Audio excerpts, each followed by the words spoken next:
अस्सलामुअलैकुम students, hope you are fine.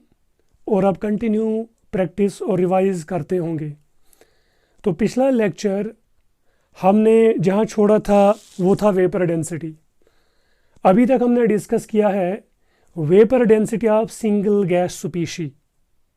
और vapour density में हमने क्या कहा था कि उस वक्त अगर हम किसी गैस की वेपर डेंसिटी को कैलकुलेट करेंगे with respect to hydrogen gas, तो गैस और कोई एक्स गैस हो या हाइड्रोजन गैस हो, इन सब का प्रेशर, टेम्परेचर एंड वॉल्यूम की कंडीशन सेम होनी चाहिए उस टाइम।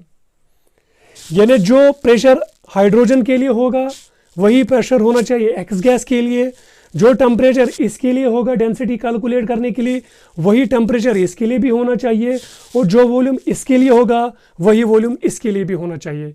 यानी इस गैस की वेपर डेंसिटी जब हम मालूम करेंगे तो उस प्रेशर, टेम्परेचर और वॉल्यूम पे करेंगे जिस वक्त जब हमने डेंसिटी हाइड्रोजन गैस की थी कैलकुलेट, उसी प्रेशर, टेम्परेचर और वॉल्यूम पे। ये याद रखना, यानी जिस प्रेशर, टेम्परेचर, वॉल्यूम पे हमने हाइड्रोजन गैस की डेंसिटी मेजर की थी, उसी प्रेशर, टेम्परेचर और वॉल्यूम पे हमें एक्स गैस की डेंसिटी मेजर करनी होगी। तो तभी हम इस गैस की vapour density with respect to hydrogen calculate कर सकते हैं। यहां तक ही याद रखना। और फिर हमने ये भी बोला था कि ये जो वेपर डेंसिटी है, it is applicable for vapours and gases under similar conditions of temperature, pressure and volume. Under similar conditions of temperature, pressure and volume, जो conditions, जो temperature, pressure और volume हमने स्टैंडर्ड यानी हाइड्रोजन गैस के लिए रखा है, वही हमें दूसरे गैस के लिए भी प्रेशर, टेम्परेचर और वॉल्यूम रखना चाहिए। तो for single gas species, for single gas species vapour density जब हमने कैलकुलेट की थी, हमने बोला था for single gas species vapour density is equal to density of X gas, यानी ये कोई गैस होगा X, with respect to density of hydrogen gas. ये हमने डिस्कस किया था। जो प्रेशर, टेम्परेचर और वॉल्यूम, जो प्रेशर, टेम्परेचर और वॉल्यूम हाइड्रोजन की डेंसिटी के लिए था, वही प्रेशर, टेम्परेचर और वॉल्यूम इस एक्स गैस की डेंसिटी के लिए होना चाहिए। तभी हम इस गैस की वेपर डेंसिटी को मेजर कर पाएंगे। यहां तक आया समझ में?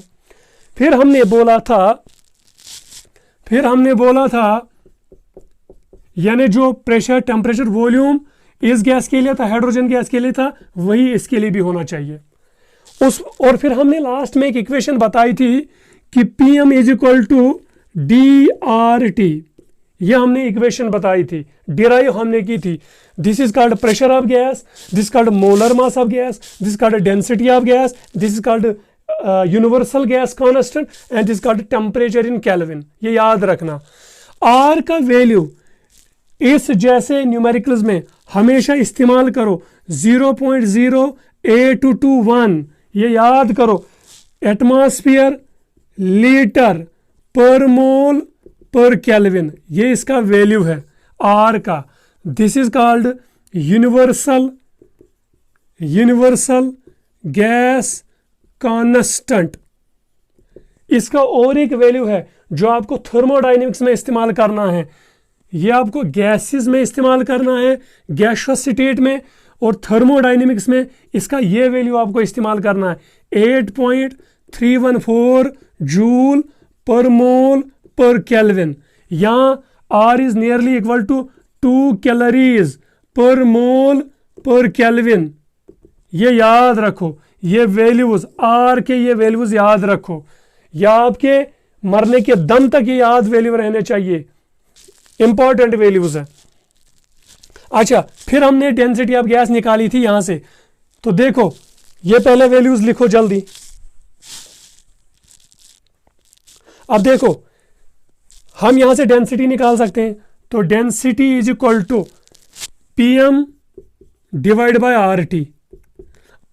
यहां तक आया समझ में? अगर ये डेंसिटी ऑफ हाइड्रोजन गैस होगी तो यहां पर होगा molar mass of hydrogen gas. अगर ये डेंसिटी ऑफ एक्स गैस होगी तो ये होगा molar mass of X gas. यहां तक आया समझ में? अब देखो यहां तक स्क्रीनशॉट उठाओ पहले।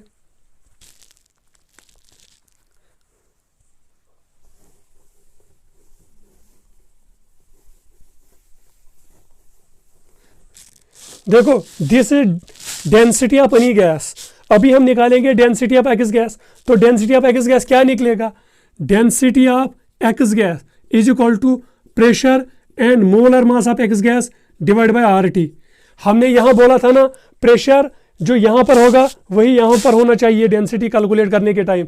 जो टेम्परेचर यहां होगा वही टेम्परेचर यहां पर भी होना चाहिए। जो वॉल्यूम यहां होगा वही यहां पर भी होना चाहिए। हमने कहा था एसटीपी, मगर that is not a good thing. ये पॉइंट याद रखो। अच्छा, ये डेंसिटी ऑफ एक्स गैस है। डेंसिटी ऑफ हाइड्रोजन गैस क्या होगी फिर? Pressure of gas hydrogen gas molar mass of hydrogen gas divide by R T, क्योंकि आर इज ऑलवेज कांस्टेंट।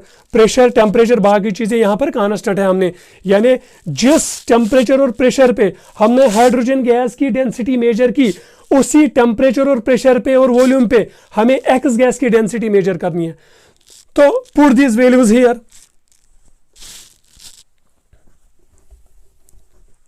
अब देखो डेंसिटी ऑफ एक्स गैस, ये है ना डेंसिटी ऑफ एक्स गैस। तो vapour density is equal to density of X gas किसके बराबर है? PM X pressure of gas molar mass of gas divide by R T divide by pressure of gas molar mass of hydrogen gas divide by R T. यहां तक आया समझ में? यानी हमने डेंसिटी ऑफ एक्स गैस के बदले ये इस्तेमाल किया और डेंसिटी ऑफ हाइड्रोजन गैस के बदले हमने ये इस्तेमाल किया। यहां तक आया समझ में? अब this R T and R T cancel, pressure and pressure cancel, क्योंकि प्रेशर जो यहां है वही यहां पर भी है, जो टेम्परेचर यहां है वही टेम्परेचर यहां पर भी है। जो डेंसिटी हमने किसी वॉल्यूम पे की है कैलकुलेट हाइड्रोजन गैस की, वही वॉल्यूम हमने यहां पर भी रखा है। तो ये कैंसल हुआ। अब यहां पर वेपर डेंसिटी क्या आया? It is molar mass of X gas divide by molar mass of H2 gas. अब molar mass of H2 gas किसके बराबर है? 2 के बराबर।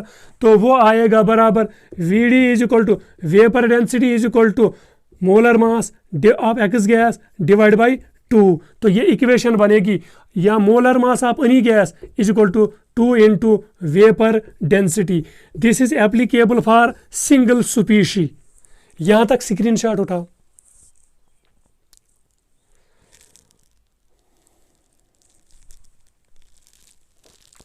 अच्छा, जैसे हमने मॉलिक्यूलर मास किया था कैलकुलेट, और पिछले लेक्चर में हमने बोला था एवरेज मॉलिक्यूलर और molar mass of mixture of homogeneous gases, जहां पर ये इक्वेशन निकली थी, कि molar mass of mixture of gases homogeneous gases is equal to m1 n1 plus m2 n2 divide by n1 plus n2, जिसपे हमने बहुत सारे 2-4 न्यूमेरिकल्स भी किए थे। ये आपको याद है? अच्छा देखो, अब ये जो वेपर डेंसिटी है it is for single gas species, and this molar mass और molecular mass it is also for single gas species. अगर हमें ऐसे मिक्सचर ऑफ गैस के लिए निकालना होगा, यानी मिक्सचर ऑफ 2 और 3 gases, mixture of homogeneous mixture of 2 और 3 गैसेस, उस वक्त क्या बनेगा? उस वक्त ये बनेगा molar mass of mixture of gases. यानी असल में ये एवरेज मॉलिक्यूलर मास है mixture of gas. Average molecular मास लिखो, एवरेज मॉलिक्यूलर मास या मोलर मास लिखो, average molar mass of gaseous mixture. अच्छा, ये किसके बराबर आएगा? 2 इंटू यहां पर आएगी vapour density of that mixture. ये पॉइंट याद रखो। यानी एक तो ये इक्वेशन होगी फॉर सिंगल स्पीशीज इस्तेमाल, और ये इक्वेशन होगी इस्तेमाल for the mixture of homogeneous gases, either mixture of 2 gases और मिक्सचर ऑफ 3 गैसेस और मनी गैसेस। और ये आपको पता है कि एवरेज मॉलिक्यूलर मास और molar mass of mixture of gases कैसे निकालते हैं। ये सारी इक्वेशंस इस्तेमाल होंगी। स्क्रीनशॉट उठाओ, अब हम न्यूमेरिकल करेंगे।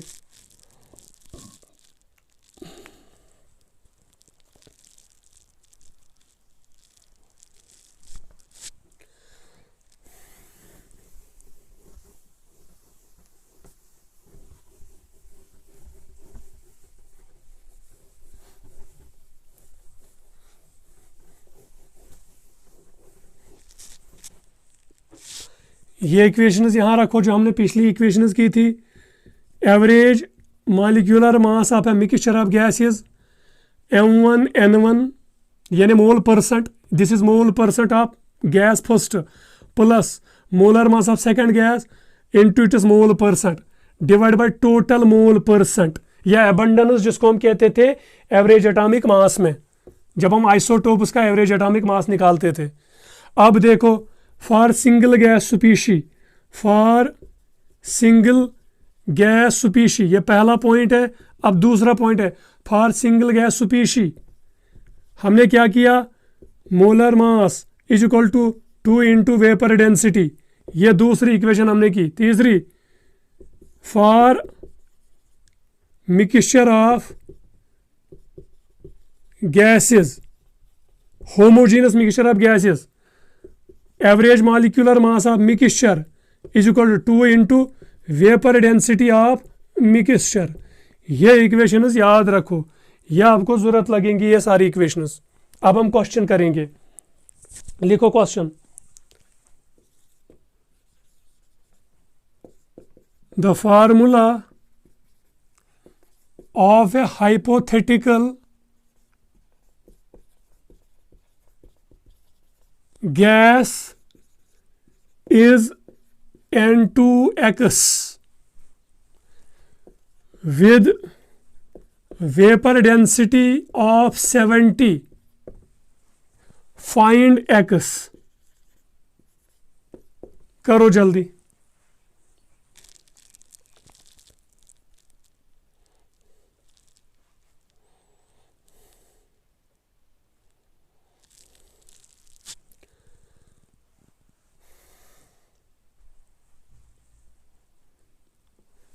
सॉल्यूशन, फार्मूला ऑफ गैस किसके बराबर है, N2X। इसका मतलब है it is X times N2 है कि नहीं। N2 का मास कितना है, मॉलिक्यूलर मास 28, तो N2X का क्या होगा, X टाइम्स 28, तो मॉलिक्यूलर मास और molar mass of N2X is equal to X times 28। अब आया समझ में, क्योंकि इसका है 28 और X का क्या होगा, X टाइम्स 28। यहां तक आया समझ में, यह आया समझ में। आपको पता है vapour density is equal to molecular mass divide by 2, molecular mass divide by 2, यह आपको पता है ना।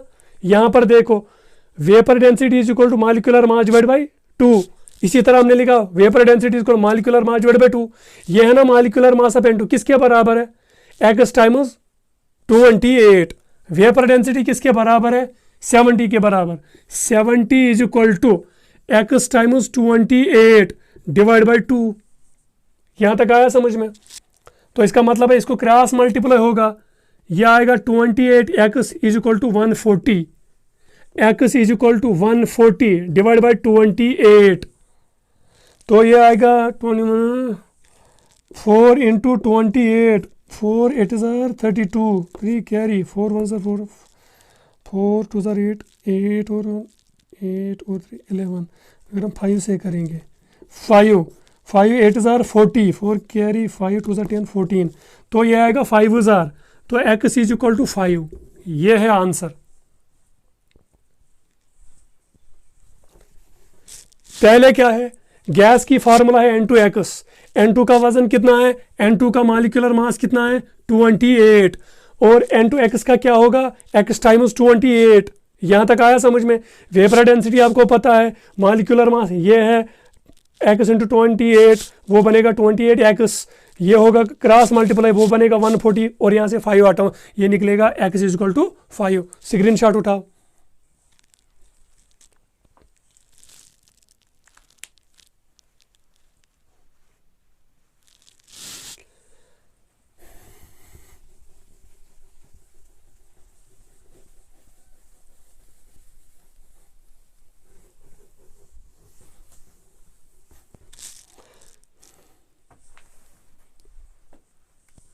वेरी इंपॉर्टेंट क्वेश्चन, ये जेई एडवांस्ड में आया है। क्वेश्चन लिखो, 6.4 gram of a gas occupies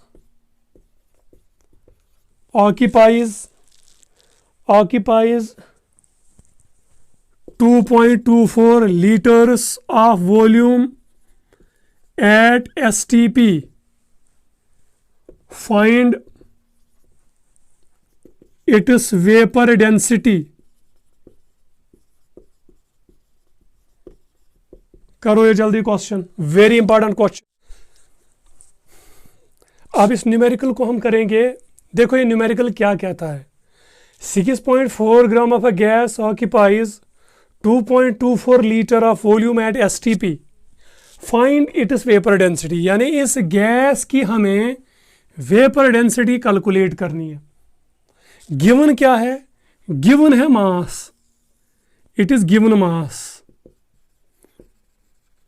और इसका वॉल्यूम क्या है, इस गैस ने वॉल्यूम कितना ऑक्यूपाई किया है, इतना, यानी गिवन वॉल्यूम किस पे, STP पे। अब पॉइंट याद रखो, हमने ऑलरेडी ग्राम एटॉमिक मास में और ग्राम मॉलिक्यूलर मास में नंबर ऑफ मोल्स कैलकुलेट किए थे, और ये आई थी equation, number of moles is equal to given mass या mass divided by gram atomic mass या ग्राम मॉलिक्यूलर मास। सीधे लिखो मोलर मास, ये हमने की थी ना equation, given mass divided by molecular mass या given mass divided by molar mass. ये एक इक्वेशन है, इसको लिखो इक्वेशन फर्स्ट। हमको ऑलरेडी पता है आप लोगों को, ए मोल ऑफ यानी one mole of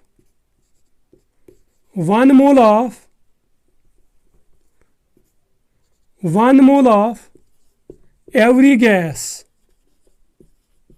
at STP occupies 22.4 litre volume.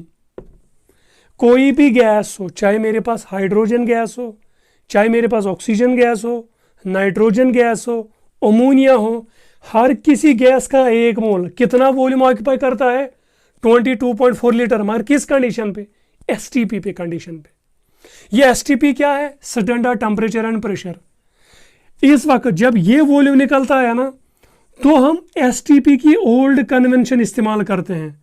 STP की ओल्ड कन्वेंशन,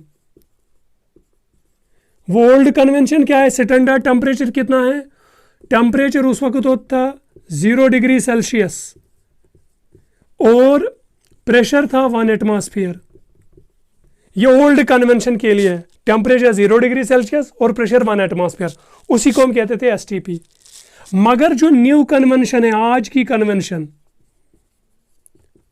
वहां पर STP में टेम्परेचर होता है 0 डिग्री ही सेल्सियस, मगर प्रेशर होता है बराबर 1 बार। ये याद रखो, ये फर्क है ओल्ड एंड न्यू कन्वेंशन में। और याद रखो 1 mole of any gas at STP old convention पे कितना वॉल्यूम है, 22.4 लीटर, मगर यहां पर निकलता है 22.7 लीटर। ये याद रखो, 1 mole of gas at STP new condition. इसका मतलब है प्रेशर डिक्रीज, वॉल्यूम इंक्रीज। यहां पर प्रेशर ज्यादा था, 1 एटमॉस्फेयर इज मोर देन 1 बार, तो यहां पर थोड़ा वॉल्यूम कम था 0.3, और यहां पर ज्यादा है 0.3। ये आया समझ में, ये याद रखो अभी तक।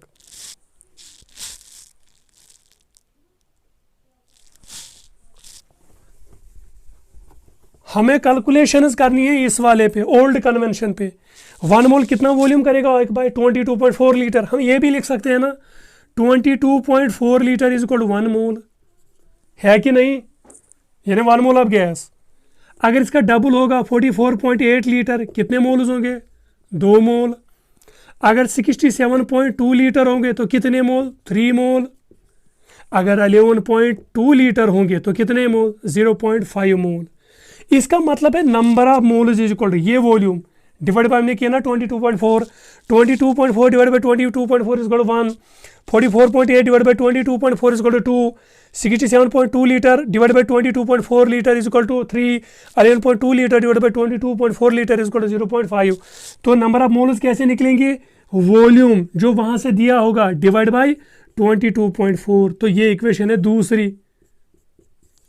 गैस एक ही है, उसका मास ए है और उस मास ने इतना वॉल्यूम ऑक्यूपाई किया।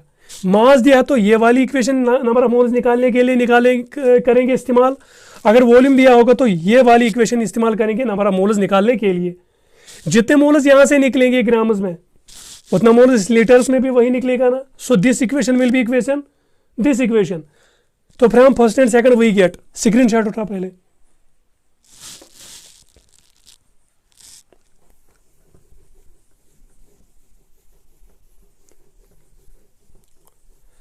फ्रॉम फर्स्ट एंड सेकंड, ये वाली इक्वेशन है ना इसके बराबर, यानी from first and second mass divide by molecular mass is equal to volume divide by 22.4। यही है ना। जितने मोल्स यहां से निकलेंगे उतने मोल्स यहां से भी निकलेंगे ना। तो ये बनी इक्वेशन।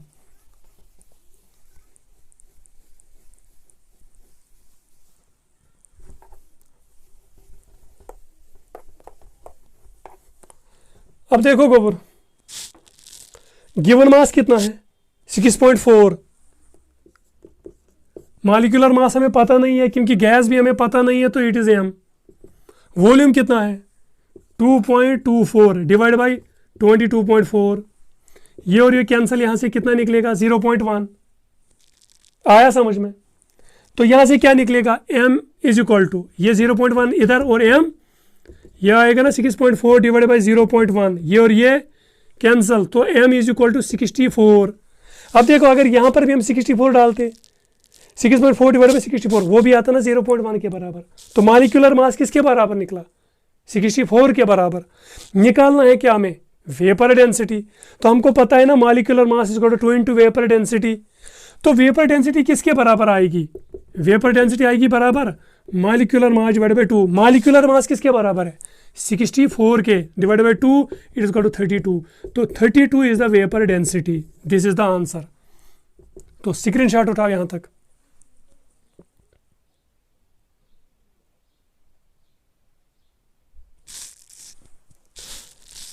अब और एक न्यूमेरिकल करो।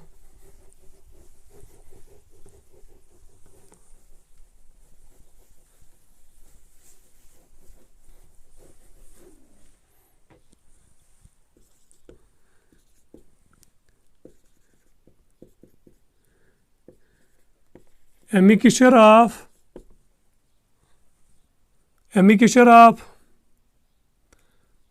O2 and SO2, mixture of O2 and SO2, या ऐसे भी लिख सकते हो a mixture of SO2 and O3 are in the molar ratio of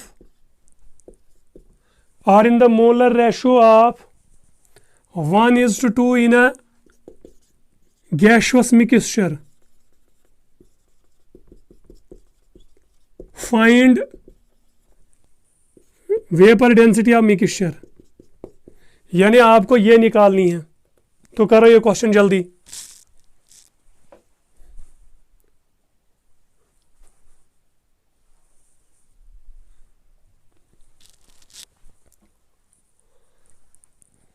देखो वेपर डेंसिटी आप तभी निकालोगे जब आपको पता होगी average molecular molar mass of mixture. वो कहां से निकलेगा?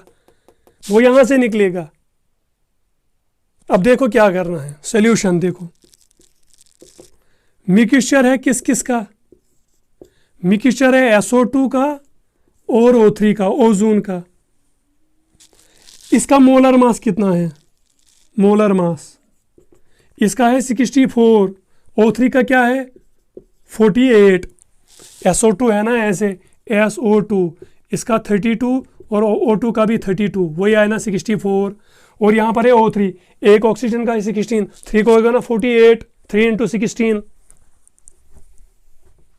अब देखो मोल्स परसेंट या मोल अबंडेंस, इसका कितने हैं 1 और इसका कितना है 2, यही आना 1:2 रेशो। तो हमें मोलर मास भी पता है और नंबर ऑफ मोल्स भी पता है, यानी मोल अबंडेंस भी पता है। तो इस्तेमाल करो ये value, average molecular mass of mixture is equal to m1 किसके बराबर है, ये है ना m1 64 के बराबर, n1 किसके बराबर है मोल्स 1 के बराबर, प्लस m2 किसके बराबर है 48 के बराबर, इनटू n2 किसके बराबर है 2 के बराबर, divide by n1 plus n2 वो ना 3 2 + 1। तो molar mass of mixture is equal to 64 plus 2 8 जार 16 2 4 जार 8 एंड 9 डिवाइड बाई 3। तो एम मिक्सचर किसके बराबर निकलेगा 9 6 + 4 इज इक्वल टू 10 9 + 15 हुआ 16 डिवाइड बाई 3, यही आएगा ना। 6 + 4 10 1 कैरी 9 16, ठीक है।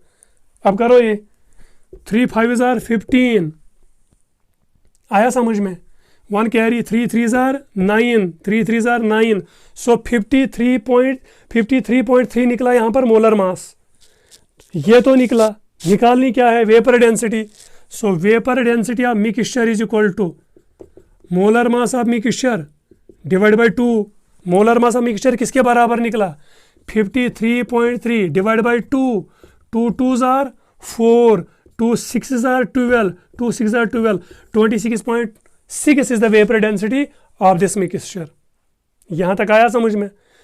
पहले ये इक्वेशन इस्तेमाल करो, यहाँ से मोलर मास निकलेगा एवरेज मोलर मास, तो जब ये निकला फिर यहाँ पर वैल्यू इस्तेमाल करो, यहाँ से वेपर डेंसिटी निकलेगी। चलो स्क्रीनशॉट उठाओ।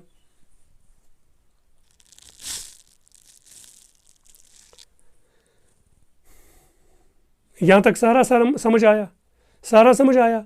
अब हम कंटिन्यू नेक्स्ट लेक्चर करेंगे मोल कंसेप्ट से। So good till then good bye.